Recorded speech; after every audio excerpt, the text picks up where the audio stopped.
Baseball Money is Fake on the Sports Gambling Podcast Network is brought to you by our Patreon. Score exclusive perks, content, and contests, including our NFL win totals contest with a $1,000 prize.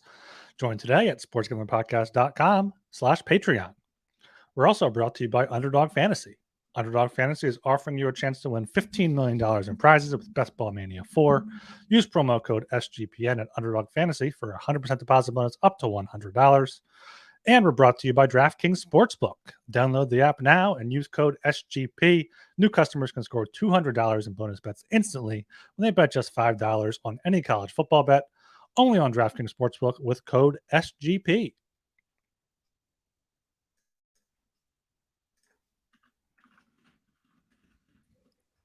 Welcome to Baseball Money is Fake, fantasy baseball podcast on the Sports Gambling Podcast Network. I am Blake Meyer, and it is week 21, our Monday episode, which means we're talking some waiver wire. And as always, I am here with my man, Ryan Gilbert. How you doing today, Ryan? How sweep it is, Blake. Philly's coming off a big 3-game sweep of the Cardinals. I know the Cardinals are not themselves, but it still feels good to beat up on the Cardinals. Philly's now 3.5 games up on the wild card spot. I don't really think any wild card team can really threaten the Phillies for that. So feeling good here. I'm feeling good as well because the Mariners finished off a nice little sweep of the dreadful Kansas City Royals, who I will say they got some decent hitters. Their hitting does okay, but just as a team in general, they're not good. I was at the game on Saturday. I watched the Mariners tie a franchise record with 7 home runs in one game. I drunkenly cheered my ass off, drunk off margaritas when Teoscar Hernandez hit that grand salami. And I feel bad for the little kids behind me because I politely moved so that they could see because I'm kind of tall. I'm not your version of tall, but I'm kind of tall. And I heard one of the kids say they couldn't see. But when Teoscar hit that damn grand slam, I jumped out of my seat so fast. Sorry, kid. But I'm not here to talk about Mariners. I promise. I may sneak one in every once in a while, but I actually don't have any Mariners talk on the docket today. We always do our little show prep beforehand. No Mariners this time. That was intentional by me, but they'll come up anyway. We are here. They probably will. I know there's one that'll probably sneak his way in. But the first person I want to talk about is not a Mariner because if you guys are familiar with the show, first show of the week is always a waiver wire. And it is actually, I hate to say it, but it is the final week of the fantasy baseball regular season for 90% of leagues out there. Some of you have already gotten in there. Some of you may start the week after next if you're like super late, but for most, week 21 is the final week. And what better time to talk about catchers than right now, man? There's some that have been on a roll, to be honest, especially as of late. And the first one I want to highlight that is not nearly rostered enough, especially right now, is Gabriel Moreno of the Arizona Diamondbacks. He came up earlier this year. I think he's played like 95 or 96 games so far this year. Very, very, very, very, very good hit tool. Not the most power, but he has some pop. I think Fangraphs projected him to like have 50 game power on the 20 to 80 scale. So, okay, pop.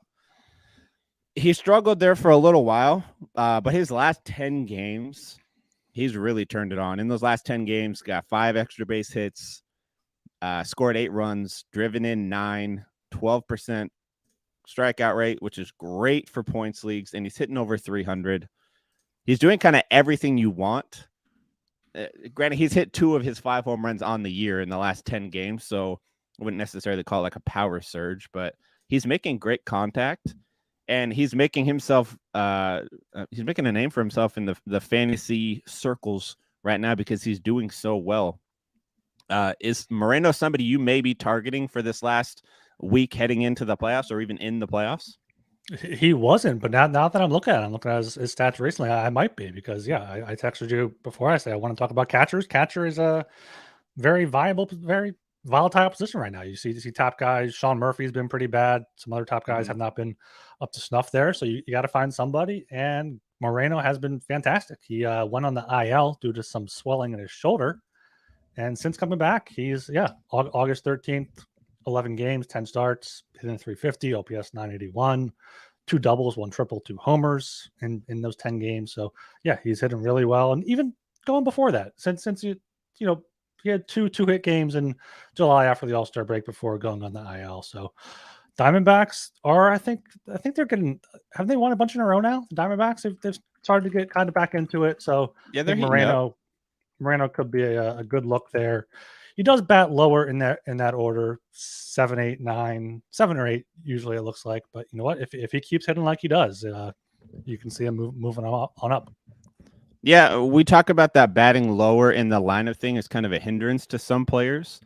I think it's less of a hindrance for catchers, just because there is a lot fewer fantasy relevant catchers.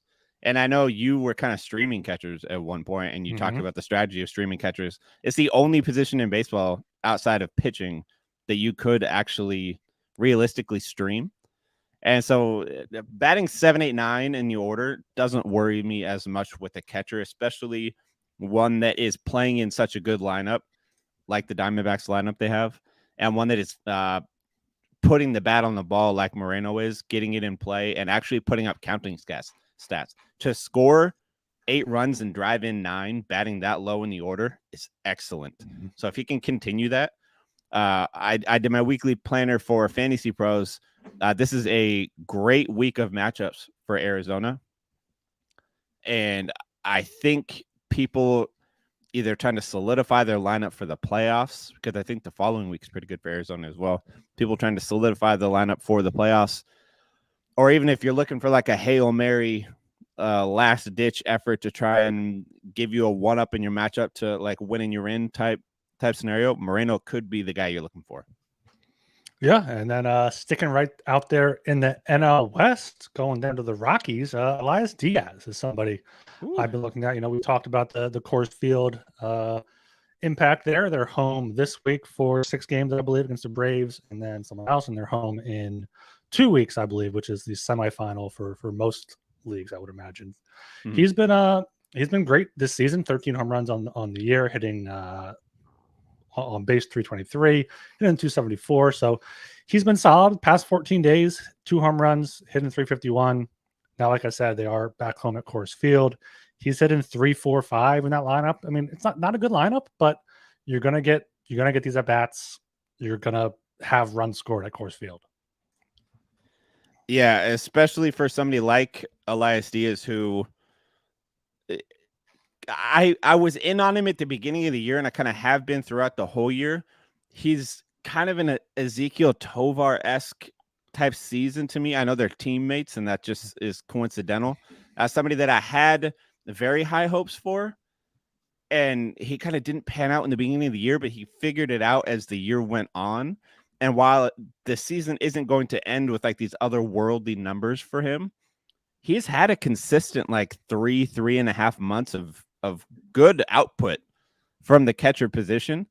And it is kind of culminating at the end of the season right now, going into the playoffs, when I think the Colorado Rockies have a lot of home games coming up, or a lot of home games lined up in the fantasy playoffs.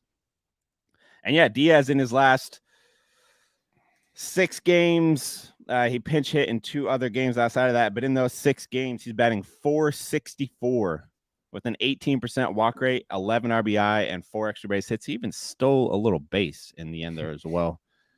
So yeah, he's somebody that you should be keying in on, especially with that Coors Field advantage in the playoffs. That cannot be talked about enough. And we have another Rocky that we'll talk about after we do that first ad break as well. Yeah, we're brought to you by DraftKings. College football fans, are you ready for week 1? DraftKings Sportsbook is hooking you up with a can't-miss offer to start the season strong.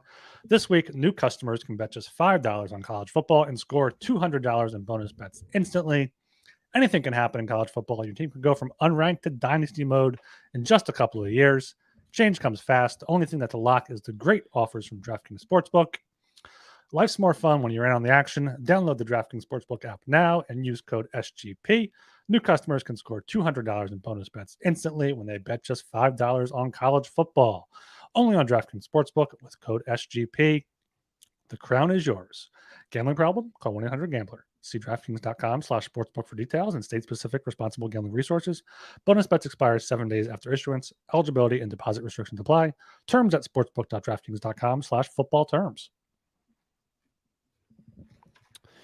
Oh, here we go. I like this one from Chad. Chad said, I have a crucial two-start question for you guys. Brian Wu has quite possibly the best two-start of the year lined up, but over under 10 pitched. Chad, I'm not gonna lie. I think he may just pitch 10 innings. They're pretty set on his innings being tight right now. Unless he pitches just some absolute fucking gem and can get through like 6 or 7 innings on 80 pitches, because that's likely the number of pitches they're going to let him throw is 80 per start. So if he can just throw some gem where he's getting a lot of ground outs, maybe limit the strikeouts a little bit, he may go over 10, but you're going to just have to hope those 5 innings per start are great. They can be. He's shown that he can be really good in 5 inning starts. So he's very likely to get a couple wins. So yeah, it's tough. If you're hoping for more than 10 wins, it could be tough. Yeah, I had Brian Wu as one of my 3 2-start pitchers in my Sports Gambling Podcast Network article that was published last night. So check that out if you want to hear the other 2. But yeah, Brian Wu, he should get at least 1 win this week going against the Athletics and the Mets. Hopefully he can pitch well enough for 2, but I think he's still a good streaming option or good to even lock in for a weekly league just due to his strikeout potential. Like you said, the pitch count is going to be an issue, but he's gone 6 innings on 78 pitches before against Houston this season. So he's capable of doing it. I think against Oakland and the Mets, he's one of the better options out there.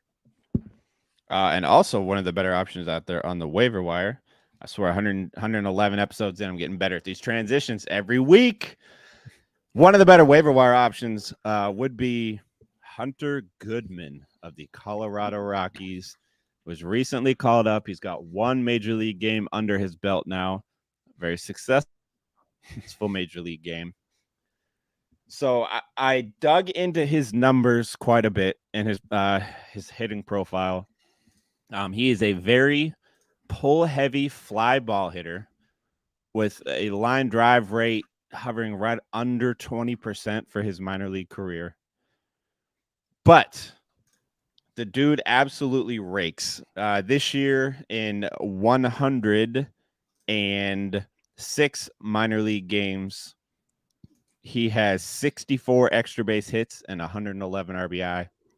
In 2022, he played 134 games at the minor league level, and he had 71 extra base hits and 106 RBI.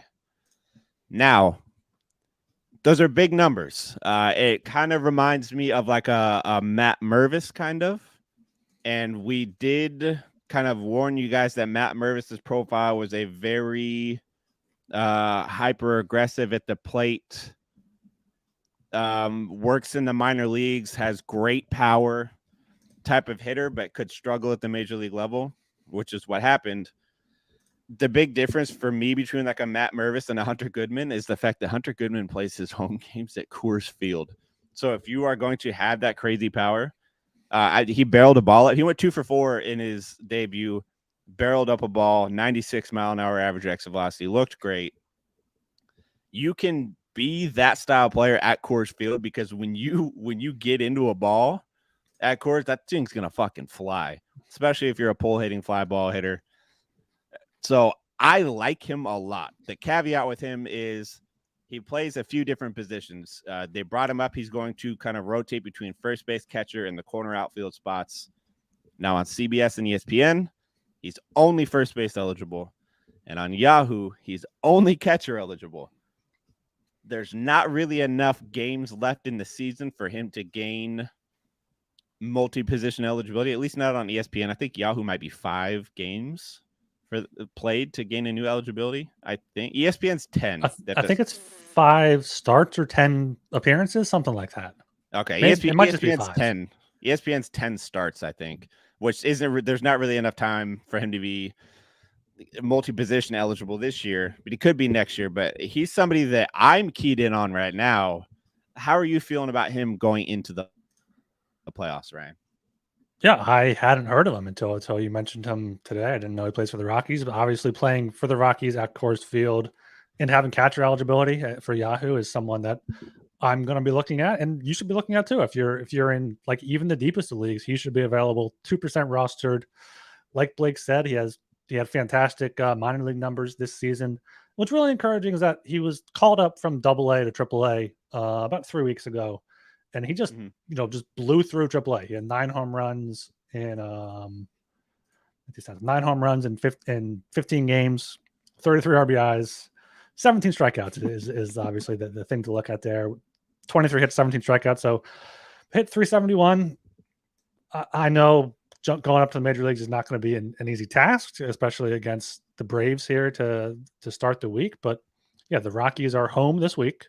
They're away the following week, and then they have 7 games at home the week after that. So that's like the semifinals of the playoffs.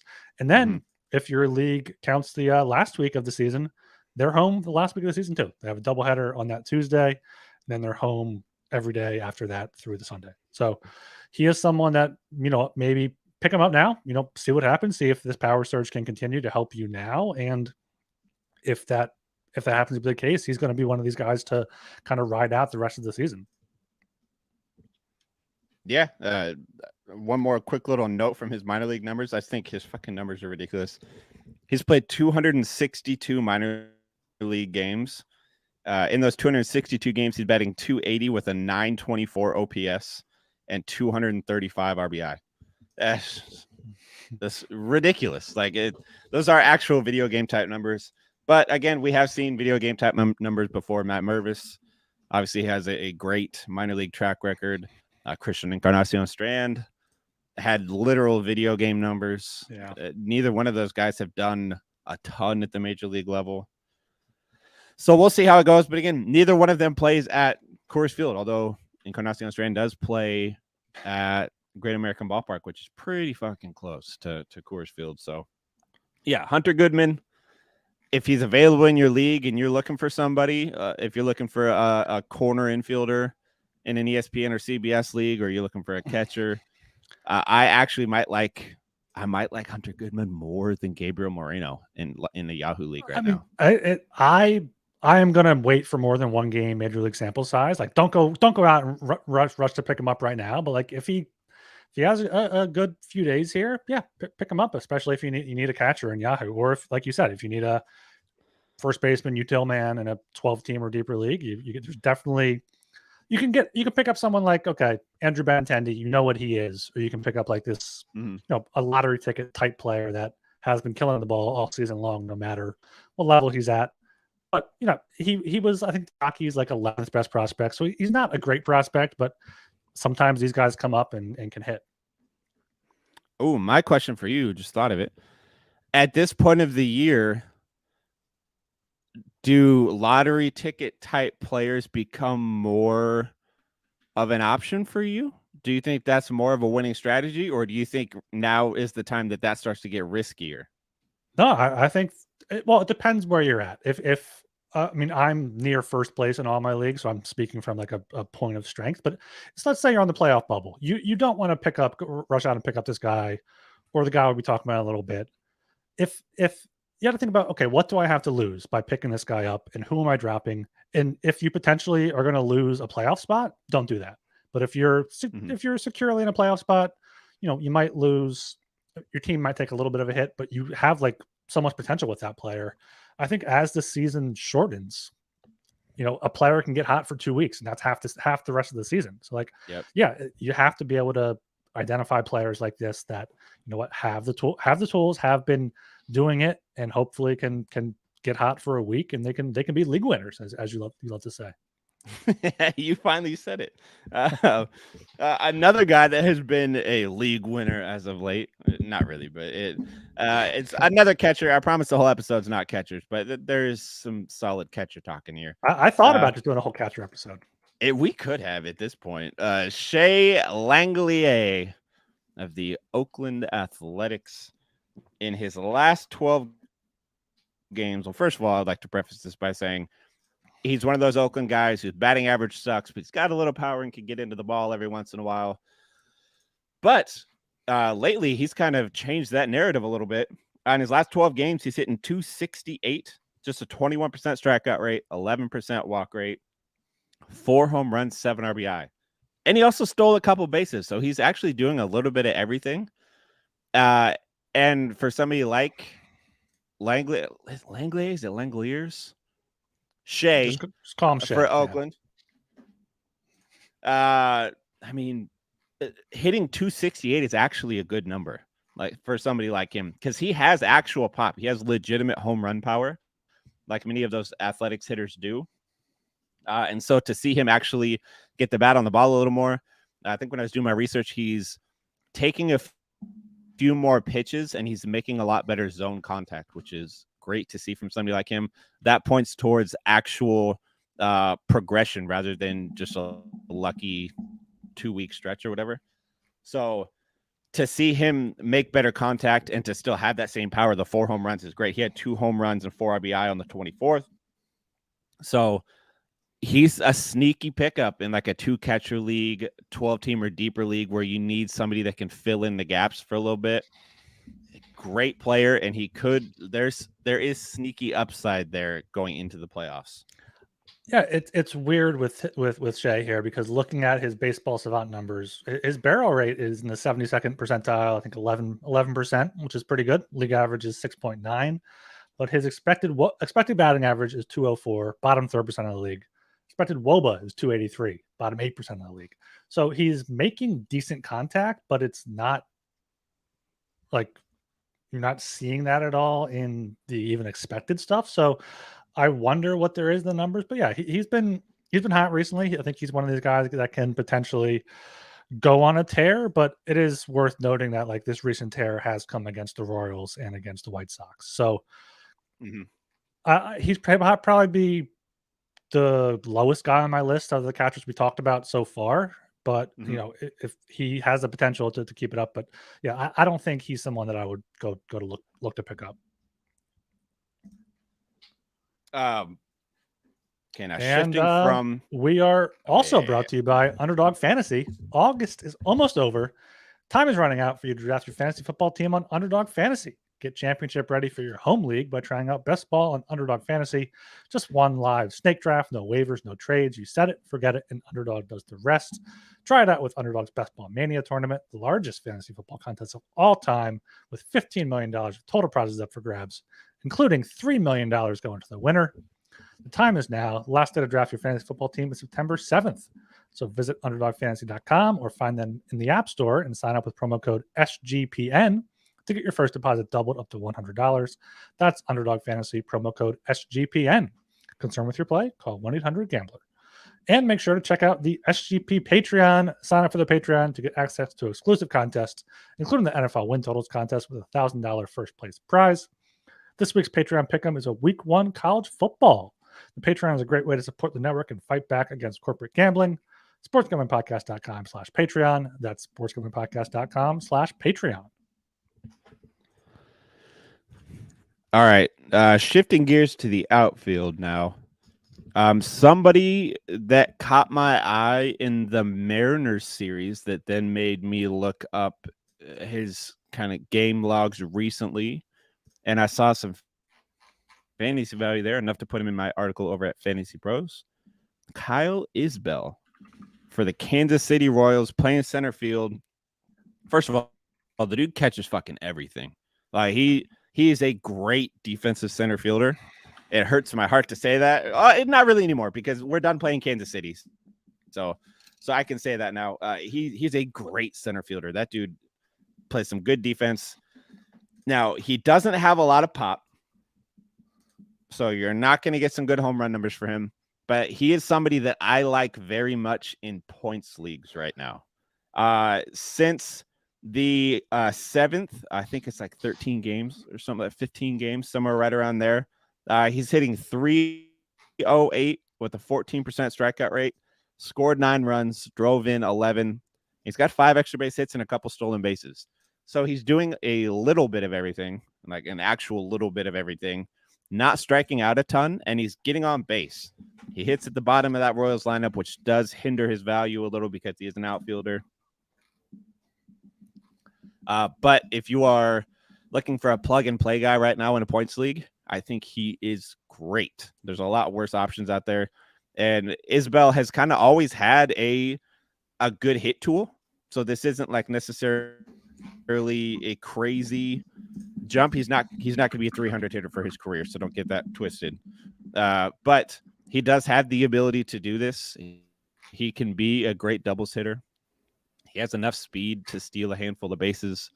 In like a 5 outfielder league, Isbell makes a great 5th outfielder in a points league for the playoffs right now. Yeah, I cannot co-sign that whatsoever. Kyle Isbell, he is what he is at this point. He's one of these guys talk about, okay, he had a hot streak. Great. His career numbers show that he won't keep that up. I mean, career batting average 232, hit 211 last year.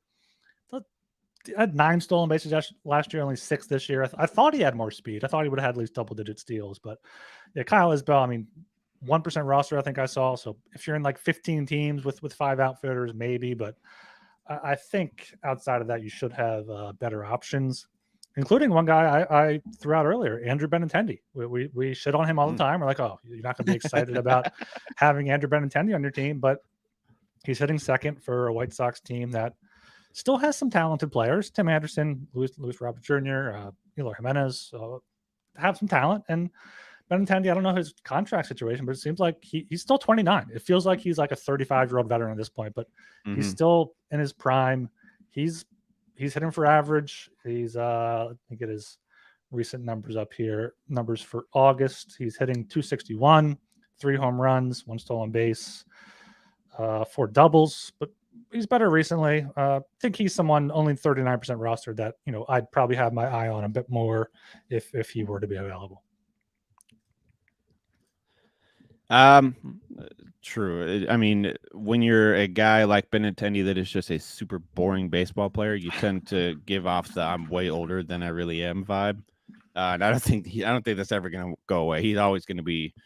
God, I almost say he's always going to be 35 in my heart, but I can't say that's old because that's how old I am, and I still refuse to admit that I'm old. I'm very young in regular people years. But somebody else that I want to key in on.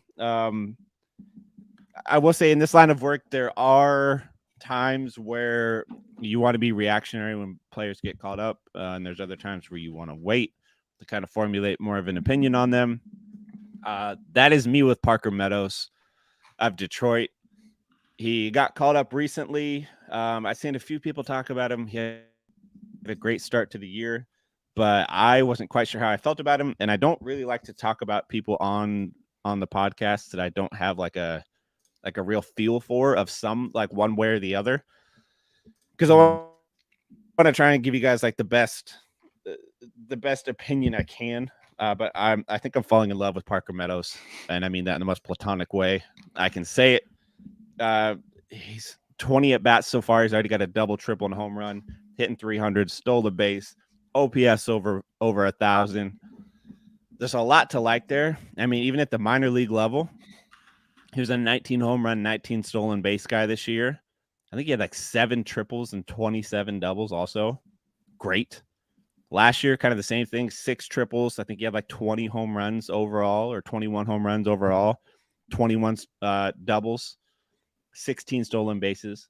He's one of those guys that kind of does everything, and he fits really well into that Tigers lineup. I mean, they're not a great team overall, but they got Riley Green, they got Spencer Torkelson, they got Kerry Carpenter, who is one of our favorites on the show, and now Parker Meadows is kind of sliding in there as another guy that is I don't want to call him a total base monster because you got a long ways to go in the big leagues before you can be considered a total base monster. But having a guy that can be a 20 double, 5 triple, 20 home run guy with 15 to 20 stolen base speed, that's a fantasy asset. That's Anthony Volpe did that this year.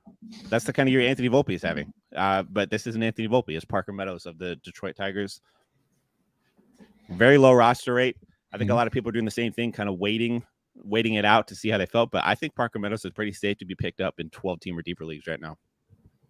Yeah, I think it's not a bad pickup if you do make the move. It depends who else is available there on the waiver wire, but yeah, he's someone that could have high potential. Like you said, he does kind of a little bit of everything decently. Had you went through them, had 19 steals this season at AAA, 19 home runs as well, hit 256. So he's hitting above his minor league average. Probably see that come down a little bit. OPS won't be over 1 for much longer, but yeah, the Tigers, we keep talking about it. The Tigers have some hitters, and Meadows looks like he could be one of those guys. So I think he's someone definitely to keep an eye on as one of those late round flyers next season too. Yeah, like a Kerry Carpenter-esque type of player next year. I mean, the similarities there because they play for the same team, so maybe that's why my brain goes there. But Carper was also a guy that was a very late round pickup, waiver wire for many people, who honestly has been pretty rosterable for the entire season. We were on Kerry Carpenter very early. But Mike Curlin to The Athletic, got to give him his flowers on that one. He was on Kerry Carpenter very early this year. He's the one who put me onto him early on, and it has just worked out very well.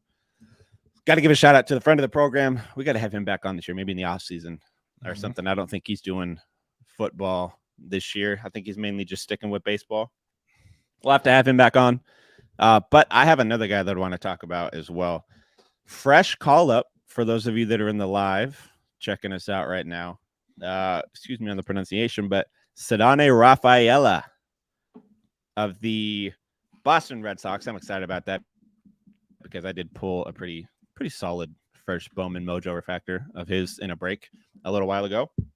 But he just got the call today to the big league roster, and he is somebody that was tearing it up at the minor league level this year. In AAA, he hit .312 with 14 home runs and 6 stolen bases. He stole 30 at the AA level. So combined this year, he's got 20 home runs, 36 stolen bases, and he's hitting right around 300. I'm curious to see how that will play in Boston. I've seen some reports that he has enough pop to play decently, that could play decently at Fenway, which would be good. But he's very defense first type of player with good speed. The pop may be closer to like a Masataka Yoshida level of pop, maybe 11 to 15 home runs for a season, but he's seems to be much faster than Yoshida. So he is a 30 stolen base at the major league level type of player with defense that could keep him in the lineup. I think he mainly got called up because Duran is on the IL still. So who knows how long he will be up for, but he is a top prospect. He's a top 100 in baseball prospect. I think he's a top 30 in baseball prospect right now, something like that. So he's good enough to stay. Do you see any fantasy relevance there in Boston for Rafaela, Ryan? I think so. This is who I was talking about earlier. We talked about those lottery tickets. Like, yeah, he has absolutely all the tools. He had, like you said, he had 20 home runs in the minors in 108 games, 26 or 36 steals, hitting 302, 870 OPS. He hit 294 at AA, got caught up to AAA, hit 312 there. He just got better going from AA to AAA, which is kind of crazy. So now, yeah, I think the Red Sox could maybe be going for their own type of Reds rookie call up here. It work for the Reds a little bit, see if it works for the Red Sox. But yeah, I think he'll primarily be used, maybe pinch running, maybe some late game defense, because they do still have a solid outfield there with Yoshida, Duvall, and whoever else is slipping my mind right now. But yeah, I think he'll rotate in there a little bit, maybe as a fourth outfielder, get 2 or 3 starts a week, something like that. So you know what? Don't run out and drop someone that's contributing to your roster to pick this guy up. But like, I'm in first place. I think I dropped Francisco Alvarez for him in my keeper league, and I dropped I think Nolan Jones, who I think Nolan Jones is still pretty good, but I think Rafaela has a higher ceiling at this point. I think Nolan Jones also wasn't going to crack my lineup, so I figured, let me take that lottery ticket. Yeah, I think Rafaela is someone you should be looking at, especially if you need outfield help, especially if you need stolen base help, because I think he could be, pinch run in the 6th or 7th inning, get a steal or two, and maybe get an at bat. And he might be able to even used as a starter. We'll see how they work him in there with Verdugo, Duvall, and Yoshida. Yeah, I think they got to find somewhere to put him. They could probably have somebody like a Verdugo DH there as well. They won't make They have Duvall Turner DH. DHing. Oh, that's true. See, that's tough. So yeah, they'll have to swing him in there. They'll have to swing him in there somewhere. But he's one of those guys that he is too highly rated of a prospect for him just to be called up right now to not play. You don't do that with these guys that are very high up the prospect ladder. The times you get worried is when it is like a very low tier prospect that gets called up at this point, and you're unsure of how they're going to get playing time. It's because they're probably not going to get playing time. But Rafaela should see plenty of at bats between now and the end of the year to give you some kind of fantasy value. And I'm not going to lie, did you pick him up in the SGPN league? I did not know that league has so many young guys available. I'm not picking up. It really does. It really does. And I am fucking killing you guys in that league. Not to toot my own horn. I just beat the second place team 7-2. Fucking suck it, Noah, or whoever the fuck that was. Yeah, I guess you could see Turner maybe play some second base and put Duvall at DH and get Rafael in there if you want to have a more defensive oriented outfield. But I'm not sure. Turner's played 10 games, 4 starts at second base so far this season. So yeah, we'll see how he works in. I'm sure we'll see over the next few days here.